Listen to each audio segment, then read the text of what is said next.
Hello, stargazers. We're NASA astronaut Stephen Bowen, Woody Hoburg, Frank Rubio, and astronaut Sultan Alneyadi. We're on a mission to get you all ready for the upcoming total eclipse. and there's a lot to cover. What? Where? How? When?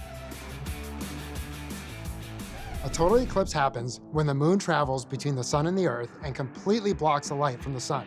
If you are in the path of totality, everything will get dark and you'll be in for the show of a lifetime. Expect a lot of excitement.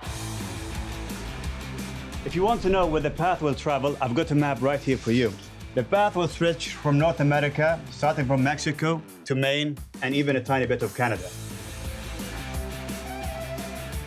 The only time you can look at the total eclipse without eye protection is during a brief period of totality, when the moon completely covers the sun.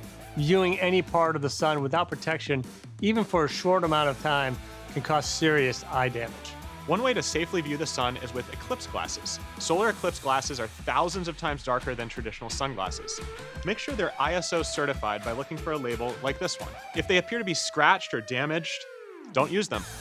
If you don't have eclipse glasses, you can use an indirect viewing method like a pinhole projector. Basically, use any holy object and cast a shadow on a nearby surface and check out the crescent shapes.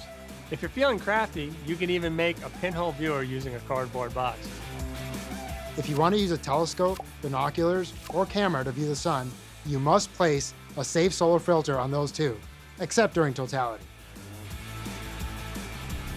If you're not lucky enough to be near the eclipse, you can still experience it all with NASA live coverage on NASA Plus, April 8th from 1 to 4 p.m. Eastern Daylight Time.